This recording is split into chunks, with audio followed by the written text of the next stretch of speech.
दोस्तों, जैसे कि आप जानते हो कि मुस्लिम भाइयों के लिए मक्का मदीना एक स्वर्ग का रास्ता है। और कहा जाता है कि मक्का मदीना में भगवान शंकर जी को कैद करके रखा गया है। और तो और किसी भी हिंदू को मक्के के अंदर प्रवेश नहीं करने देते। दोस्तों, आज की इस वीडियो में हम आपको बताएंगे कि हिंदुओं को मक्के के अंदर क्यों नहीं जाने दिया जाता, और साथ ही में हम आपको बताएंगे कि मुस्लिम हमेशा पश्चिम की तरफ ही नमाज क्यों पढ़ते हैं। इन सभी सवालों के जवाब जानने के लिए वीडियो के एंड तक हमारे साथ बने रहिए। तो चलिए वीडियो को शुरू करते हैं। दोस्तों, कहा जाता है कि काबा शरीफ के अंदर शिवलिंग की स्थापना है, और मुस्लिम जिस जगह पर शैतान को पत्थर मारते हैं वह जगह कोई और नहीं, वहां पर शिव जी को सऊदी अरबिया के लोगों ने कैद किया हुआ है। और तो और लोगों को लगता है कि अगर कोई हिंदू इस जगह पर जाकर पानी डालेगा तो भगवान शिव जी आज़ाद हो जाएंगे। अब इस बात में कितनी सच्चाई है यह तो हम आपको आगे बताएंगे, लेकिन दोस्तों यह जानने से पहले आपको यह तो पता होना चाहिए कि मक्का मदीना मुसलमानों के लिए इतना खास क्यों है। दोस्तों, सऊदी अरबिया इस्लामिक देश है जहां पर इस्लाम धर्म को ही मान्यता दी जाती है।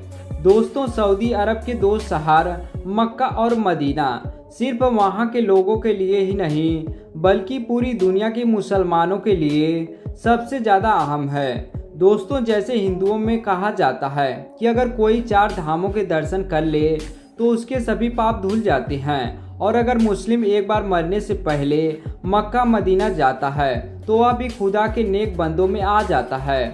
इस जगह की मान्यता के बारे में आप खुद ही सोच लो कि मुस्लिम कहीं भी हो लेकिन वह नमाज पढ़ते समय काबा की तरफ मुंह करते हैं, और भारत में रहने वाले मुसलमान हमेशा पश्चिम की तरफ मुंह करके नमाज पढ़ते हैं, क्योंकि हमारे देश से मक्का पश्चिम की तरफ है। और यह भी कहा जाता है कि उस तरफ मुंह करके झूठ बोलना भी पाप होता है।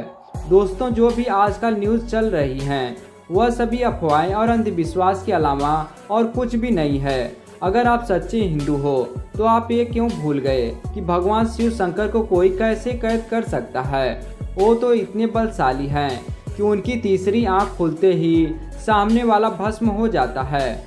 और दोस्तों, ईश्वर के घर में दूसरे ईश्वर को कैद करके रखने वाली बात तो बिल्कुल ही गलत है। मक्का में लोग जिस जगह पर पत्थर मारते हैं कुछ लोगों का कहना है कि उसके नीचे शिवलिंग है, जो कि बिल्कुल गलत सोचते हैं। इसके पीछे की बात यह है कि अल्लाह ने हजरत इब्राहिम से उनकी सबसे कीमती चीज़ मांगी, और उनके पास उनकी औलाद से ज़्यादा कीमती चीज़ कोई कैसे हो सकती है, क्योंकि उनकी औलाद काफ़ी समय बाद उनके बुढ़ापे में पैदा हुई थी। लेकिन अल्लाह के हुक्म को उन्होंने सलाखों पर रख के अपने पुत्र की कुर्बानी देने का फैसला कर लिया।